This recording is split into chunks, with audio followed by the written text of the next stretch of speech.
Hello, everyone. If you like what I'm doing here, please consider subscribing, liking, and commenting. It would really help the channel out quite a bit. Thank you very much.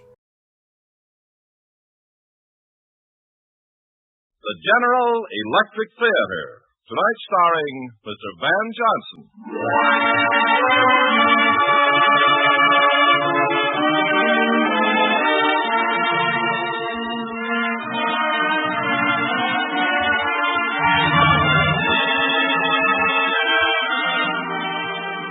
This is Ken Carpenter welcoming you to the General Electric Theater, presented by the makers of famous, dependable kitchen and home laundry appliances, General Electric. Tonight we bring you Mr. Van Johnson in Sigmund Bird's The Old Man's Bride. The tale of one man wooing a maid for another has always been a universal favorite, and it's been told in many ways by many people. Several weeks ago, we presented one version in the famous play Cyrano de Bergerac. And tonight we are bringing you transcribed another, Sigmund Bird's charming and unforgettable romance, The Old Man's Bride, starring Van Johnson. But first, ladies, no need to say you haven't got room for a food freezer in your home, not when you can get General Electric's new 14-cubic-foot upright food freezer that fits into your kitchen right alongside your GE refrigerator. It packs away 490 pounds of frozen food, nearly a quarter of a ton. Wow, that's a lot of frozen food. Because this GE freezer is an upright, it's easier to get at the food, and the sliding adjustable shelves make it even more convenient. This GE food freezer is dependable, too, for a GE food freezer is built with the same sealed-in refrigerating mechanism that's kept millions of GE refrigerators in service 10 years or longer. Your GE dealer will tell you how you can own a new upright General Electric food freezer for only about $5.36 a week after a small down payment. See him tomorrow.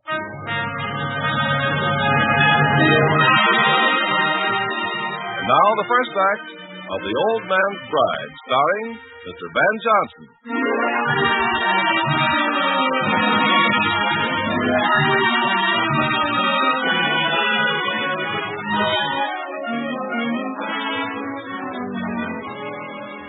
It was a fine spring day in the year 1844, about the time Texas was negotiating a treaty of annexation with the United States of the North. A few years back, Colonel DeWalt and I had fought together in a war to take Texas away from Mexico, and then we'd retire to the Colonel's Caney plantation on the Brazos River, where we now lived like a couple of Aztec kings. Well, on this day, it was about noon when I rode up from the prairie fields to the big house, and I found the Colonel sitting in a willow chair in the gallery, as was his habit before dinner. Hello, Henry. Colonel, you sent for me, sir? Yes. I want you to go down to New Orleans with Captain Santos. There's a special item I want you to fetch me back on the return voyage. When will the brig sail? We ought to finish loading tomorrow, sir. What was it you wanted from New Orleans? A wife. What particular kind, Colonel? Jack, Bowie, Penn, Dirk, Butcher? I didn't say knife, you young clown. I said wife. What? Close your mouth. I can see clean to your gullet. But, Colonel, I don't... Be quiet and listen. Henry, I'm in the prime of life and lonely. This house needs a woman. But none of these sun-baked, corn-fed women. I want a beauty, a sure enough good looker with at least a smidgen of common sense. You serious, sir? Of course I am. You pick her and I'll marry her. Savvy?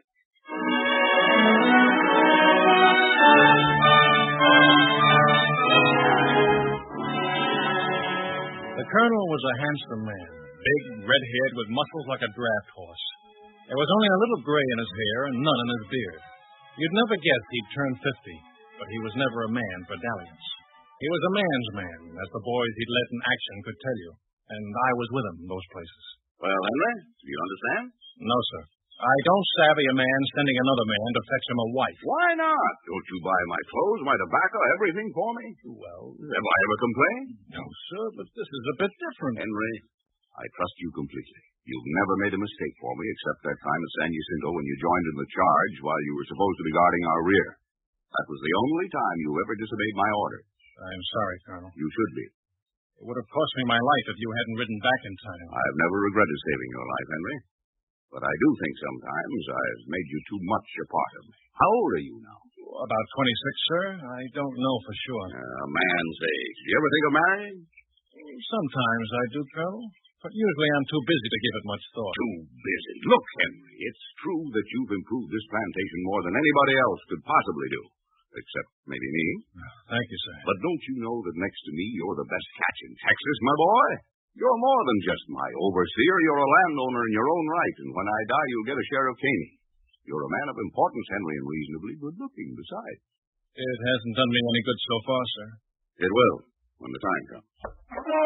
Well, let's go into dinner now. I'll tell you more about this business of picking me a wife.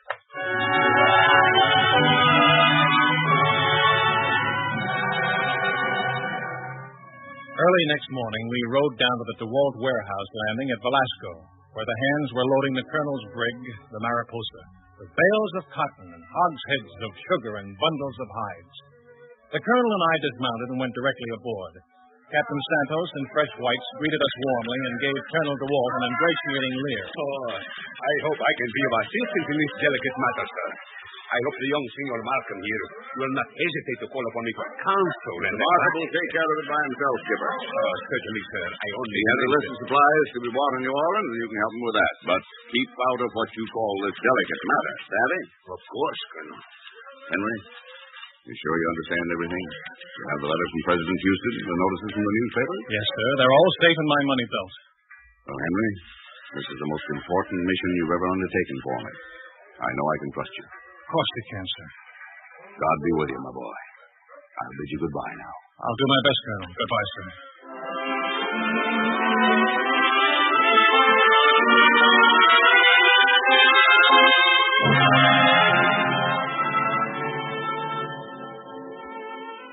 A week later, we came in tow into the great noisy harbor of New Orleans and found a mooring at the foot of Bienville Street. I went ashore at once, stopped by the newspaper office to leave the notices advertising for the colonel's bride, and then took a suite at the St. Charles Hotel. By noon next day, I had received some 20 applicants, only one of which seemed at first to meet with qualifications. One was a lovely Creole girl with a face like a rose, but she was accompanied by a doer and aged uncle. Perhaps you do not realize, Monsieur Markham, my niece here is not only beautiful, but a creature of many talents. Is that not so, Yvonne? She's so shy, this girl. Modesty is a virtue in women, sir. I must admit, monsieur, it is only the impoverished condition of my family that has persuaded me to part with my niece. I don't quite follow you, sir. First, there is the price. How much do you think your colonel is willing to pay? Sir, Colonel DeWalt does not intend to buy a wife. Any woman should jump at the chance to marry a man from the Republic of Texas. But think of our family, monsieur. We have been poor so long, and to lose our little flower, our Yvonne... If you please, sir, the interview is at an end. We have nothing to discuss. My apologies to you, miss. Come, Yvonne. Good day, monsieur. Goodbye. You're next, miss. Come in. Sit down, please. Your name? I'm Miss Fanny Langton. Do you recognize my name, Mr. Markham? I seem to, but I'm not quite sure. I'm playing at the American Theater. The Lady and the Devil, you know. I'm cast as the lady. Of course. But I've never been to the theater. I must have seen your name in the newspaper. Are you a famous actress? Oh, heavens, no. I'm not even a very good one. And I'm sure I'll never be famous. It's just that the theater is all I know. My father was an actor, and he died poor and unhappy. I see. I'm not as young as I look, either. And I think I'd rather be the wife of a Texas planter than an aging and mediocre actress. Tell me, how old is Colonel DeWalt? He's 52, but you'd never know it. Over there is a portrait of him I brought along if you'd care to look at it. Oh, he has a good face. What I can see of it. But that beard. You suppose you could be persuaded to part with it? I can't imagine the colonel without his beard. But what can one really tell about a man with a full beard? Colonel DeWalt is the finest man I ever knew. And I knew General Austin. I know President Houston and General Mirabeau Lamar. Mm-hmm. And of those four, how many wore beards? Well, come to think of it, only Colonel DeWalt. There. You see? And now thank you, Mr. Markham. I'll think it over and let you know. Goodbye. Yes, of course. Goodbye, Miss Langton.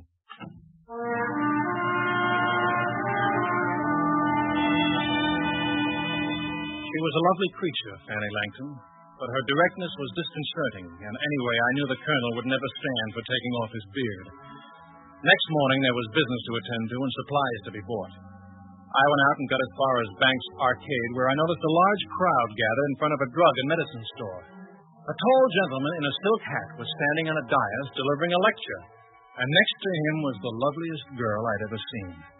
There was a sweetness about her, a clean, radiant eagerness.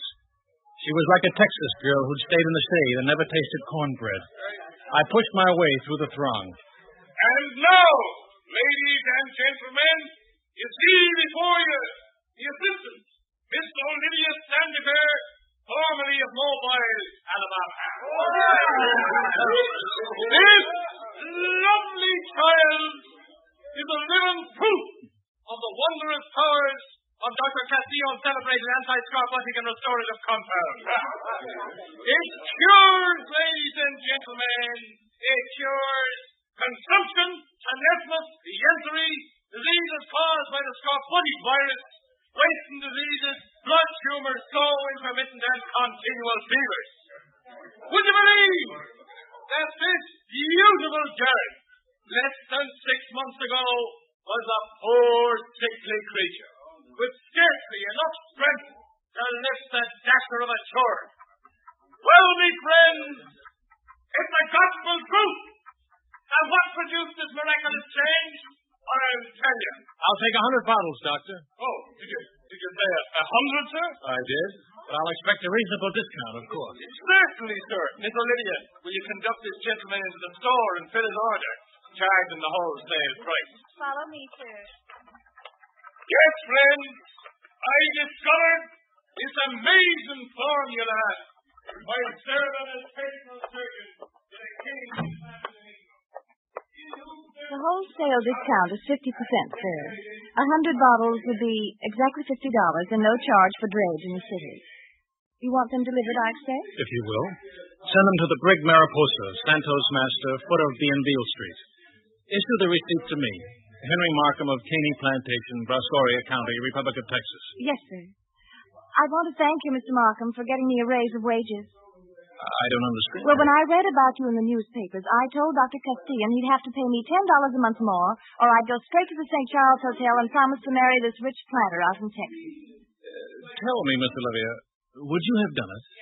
Oh, no. After all, your colonel, what's-his-name, wouldn't have me. Why, you're wrong. He'd have you, all right. But I'm nobody. But tell me, what's he like, this colonel you work for? Colonel DeWalt is the finest man that ever breathed, Miss Olivia. Where'd you meet him? Oh, I was a sergeant who volunteers in his own company. And then in the spring of 36, he made me a platoon leader. That's when we stopped running and turned back to face Santa Anna's armies at San Jacinto. Were you wounded? Yes, a piece of grape hit me. And Colonel DeWalt saved my life. Oh, no wonder you're grateful to him. But what happened afterward, after the war? Well, he took me to Caney with him. It wasn't much then. The house had been burned and the stock was gone. The fields lay ruined. But you built it all up again. Yes. The colonel made me his overseer and treated me like an only son. I worked hard for him, but now we've got everything we need. Caney Plantation is worth millions. Ah, he must be a wonderful man, Mr. Markham, or you couldn't love him the way you do. Because I'm sure you're good. Miss Olivia, I don't know what to say except that the colonel would be fortunate to have you as his wife and mistress of Caney Plantation. How soon could we leave for Texas? Then you'll come? Yes, Mr. Markham, if you want me to. Oh, we'll leave as soon as you're ready. I still have some business to attend to, but this afternoon we'll go out and buy you a trousseau. Anything you like. Whenever you say. President Houston and General Mirabeau Lamar will be guests at the wedding. Oh, how wonderful. Then can you meet me at the St. Charles Hotel at 1 o'clock? I'll be there. You've solved a great problem for me, Miss Olivia. I'm glad, Mr. Markham.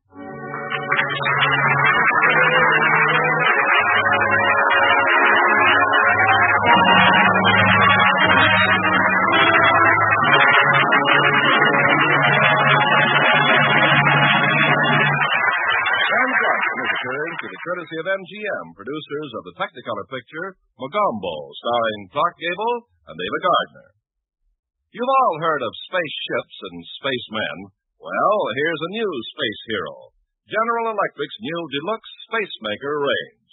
This beautiful new GE range is only 36 inches wide, yet the oven is big enough to cook a dinner for 24 people. It will accommodate 4 cake layers on a single shelf. And this new GE Spacemaker range has GE's famous push-button controls and an extra high-speed GE Calrod surface unit that gets meals off to a fast start. An easy-to-use GE oven timer. In fact, this GE Spacemaker range has every important feature of a big deluxe GE range. So if you need to save inches where inches count, you can still fit this GE Spacemaker range in it. Your GE dealer will tell you how you can fit GE's new Deluxe Spacemaker range into your budget, too, for only about $3.02 a week after small down payment.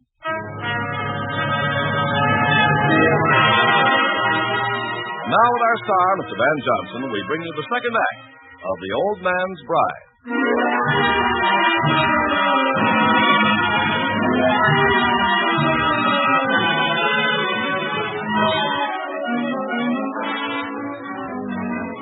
The next night, Miss Olivia Standifer and I had supper aboard Colonel DeWalt's brig, and I must say that Olivia was even more beautiful than when I had first seen her. I watched her in her new gray traveling suit and thought how pleased the colonel would be with his bride. Everything was fine, and maybe it would have come off as planned but for the storm that overtook us the second day at sea. Olivia and I were sitting in the main saloon about midday. Does the colonel ever go to New Orleans himself, Henry? Oh, very seldom anymore. He prefers to stay in the plantation. Why? Oh, I just thought it might grow lonely there. Sounds so wild and far away. Yes, I suppose it is. Especially if you're used to great cities like New Orleans and all the other places you've been. One can be lonely in cities, too, Henry. I never thought much about being lonely. Tell me something. Of course. Are all the men in the Republic of Texas as self-sufficient as you are? That isn't it, Olivia. It's just that I've been too busy to worry much about myself. And are you happy? Oh, as happy as any man in my position. There, now, that's just what I mean. You're self-sufficient. You don't need anything more than you've got. I'm tolerably well off for a young man. I wasn't speaking of wealth or power or anything like that, Henry. What then? People. Why, there are all kinds of people at Caney. Women? A few of the hands are married. Are there any unmarried women at Caney? No, I don't believe there are. Unless you count children. I'm not counting children, Henry. Some of the hands have children. Oh, dear. What? You. That's what. Have I offended you? Of course not. You don't even know what I'm talking about. You were talking about being lonely at Caney. I was trying to talk about you being lonely at Caney. But I'm not. I know. That's the whole trouble with you. Why? Is it good to be lonely? No, it's bad, but it's worse to be lonely and not even know you are. Me? Yes, you. Why do you work so hard? Why is your whole life taken up with running a plantation? Why do you never think of anything but that in the war? I'll tell you why. Because you're afraid to do anything else or to think of anything else. Why should I be afraid of that? Because then you discover how lonely you really are. Oh, I never thought of it that way. Of course you haven't. Well, it's no use starting now, though. Why? Well, supposing I discovered, as you say, how lonely I am, then I'd just be unhappy. Henry, you're the only Texan I've ever known, but if they're all like you, the race is doomed to extinction. You're off again? Just when I think I understand you, you suddenly change horses. I'll make it very simple. If being lonely makes you unhappy, why don't you stop being lonely? Now, that's clear enough, isn't it? Oh, you mean get married? Yes, I mean get married. Oh, why didn't you say so? I tried. Well, I'm not going to get married. Why not? Oh, of course, I do have 7,000 acres of Brazos River bottomland the Colonel gave me, and I'm thinking of building a house there. A house? Then you are going to get married. I can't get married, Olivia. Why can't you? All the women at Caney have babies, or they're already married. Is Caney the only place in the world where there are women? What did the Colonel do when he wanted a wife? Yes, I suppose I could go to New Orleans again. But you won't. No, I won't. If I ever get married, it'll have to be somebody I already know, Olivia. Like you. Like me? Oh, well, I didn't mean that. I meant like you, for example. Oh. You're already married, or practically. And if I weren't? I'd never have met you. I only went to New Orleans to find the Colonel a bride. I wouldn't have gone there otherwise.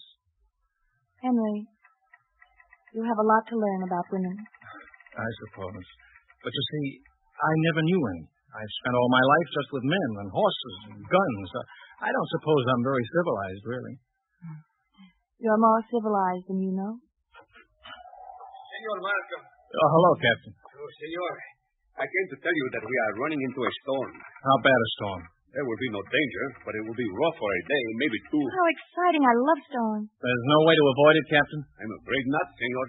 But, Henry, you're not afraid of a storm, are you? I'm strictly a fair-weather sailor, Olivia.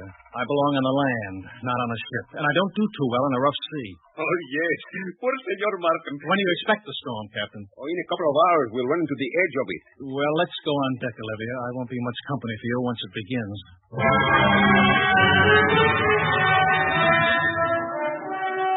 By evening, the brig was riding on her beam ends, and I had become ill. However, Olivia insisted on nursing me herself. Hour after hour, she sat in my cabin, and it was wonderful to have her tender sympathy. The storm lasted 3 days, and when it was over, I was finally able to sit up in my bunk and sip broth held in the strong, fair hand of the girl I had chosen to be the Colonel's bride. Henry, did you really believe what he said about me, Dr. Christine? Oh, Henry, in some ways you're like a little boy. A dear little boy. Yet you're a man, too. Good, wonderful man. Olivia, there's something I must tell you. Yes, Henry? Something's happened that I didn't quite figure on. I know. You know? But how could because you? It's happened to me, too. Oh, Olivia. Me? You're so beautiful and sweet and good. For you, maybe I am. I never expected to fall in love, Olivia. Nor I, ever. Oh, Henry, I hope I'm worthy of you. You? Worthy of me? But I'm such a nobody. You're important to me, Olivia. Even more important than Colonel DeWalt. Oh, the Colonel. What is it? Colonel DeWalt, you're his. No, I'm not. I'm yours now. But, Olivia... It was meant to be this way, Henry, from the very moment we met. You know that. We can't do this to him. You understand, don't you? After all he's done for me. But, Henry, you've done a great deal for him, too. You've worked hard and built up the plantation for him. And you've lived like his son and kept him from loneliness. Loneliness. That's why he sent me to pick you out for him. So you failed him this once. I know. But he'll understand. He must. No, Olivia. Colonel DeWalt's a good man, but he's as hard as stone about some things. When he gives an order, for example, it must be obeyed. He's good, but he can be a tiger. Are you afraid of him, Henry? Oh, of course not. It isn't that. Don't you see? He trusts me. And what about me? You'd give me to your colonel? No, I can't do that either. Of course not. Henry. What? I wouldn't marry Colonel DeWalt now under any circumstances. But, Olivia... If you won't have me, I'll return to New Orleans. I'll go back with Dr. Castile. You can't do that. I won't have it. And I won't marry Colonel DeWalt. But you promised. Henry, you're giving me away again. Don't you love me at all? Oh, of course I do, yes. I don't know what I'm saying. Well, there's only one thing to do. What? I'm going to see Captain Santos. We'll be married at once aboard ship. All right, Henry. If we're already married, it'll be over and done with, you see. It'll be a fact. And the Colonel's used to facing facts. Henry, you've forgotten something. What have I forgotten? You haven't asked me to marry you yet.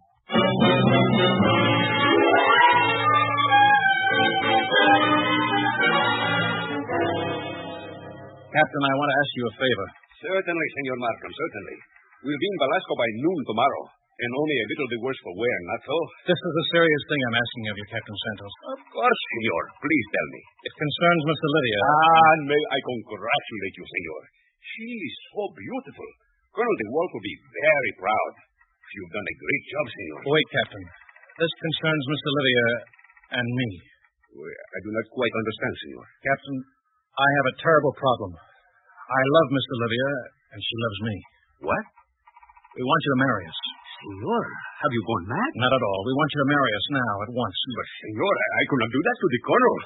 Oh, you bring me a tragedy. I cannot marry you. It is impossible. Why is it impossible? The Colonel, I could not face him, Senor. And you refuse? Please, Senor Markham, I cannot marry you. Miss Olivia must be delivered to the colonel, along with the other items he sent for. I'll be responsible for that, Captain. Oh, if it were anything else, anything at all, senor. All right, Captain. Good day. Good day, senor.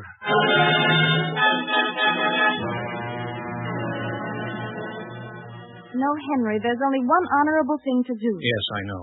We'll just have to face the colonel and tell him the truth. I won't marry anyone but you, so he's really not losing anything. We'll tell him, and then we'll go away somewhere and start life all over. We'll be poor, Olivia. I'll give him back my land. You won't have any fine clothes or servants or even a house. Oh, I've been poor all my life. It won't matter. But I'll make it up to you somehow. Maybe someday the colonel will forgive you, Henry.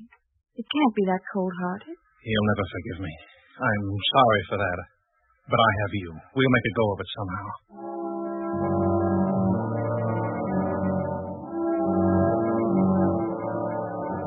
I slept little that night, and the next morning we sighted the Velasco shoreline and began beating up toward the mouth of the Brazos River. Soon, too soon, we were docked at the DeWalt warehouse, and I nervously searched the faces on shore for the colonel's, but I couldn't find it. Suddenly, though, I saw something that astonished me. I saw Fanny Langton, late of the American Theater in New Orleans. There was a gentleman beside her, but he was a stranger to me.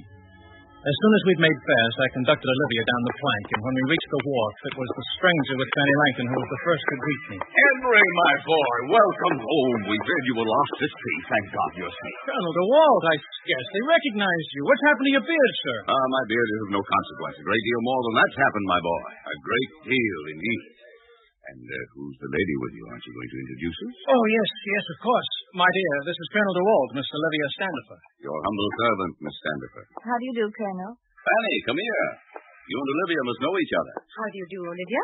And Henry, it's good to see you again. Oh, I mean, of course, Fanny. I hope you'll forgive me for coming ahead on the packet. Yes, certainly. You missed the storm that way, didn't you? I didn't know there was going to be a storm. Colonel, there's something I've got to tell you. We'll talk business later, Henry. I wonder what you two will think of me without my beard. Well, what happened to your beard, sir? My wife made me shave it off, insisted on it. Didn't you, Fanny, my bride? I certainly did, dear. I certainly did.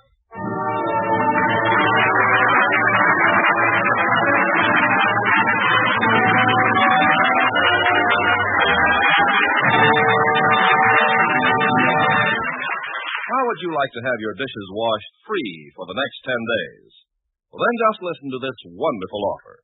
You can have a General Electric automatic dishwasher in your own home on a 10-day free trial at no cost to you, no obligation to buy.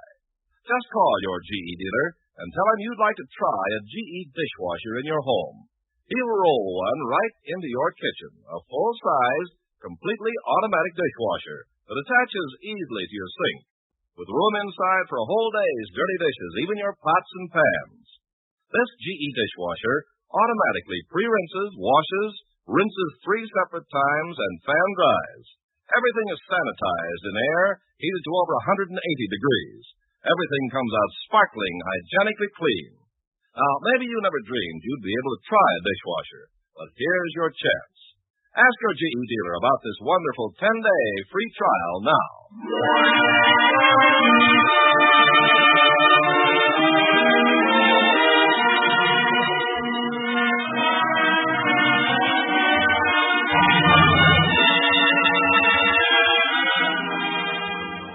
General Electric Theater has brought you The Old Man's Bride, starring Mr. Van Johnson. Featured in tonight's cast were John McIntyre, Nestor Paiva, Edgar Barrier, Jeanette Nolan, Dan O'Herlihy, and Mary Jane Croft.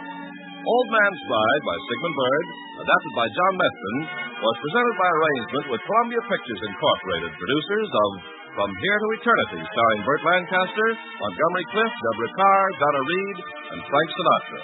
Our music was by Wilbur Hatch. General Electric Theater is transcribed in Hollywood by Jaime Del Valle.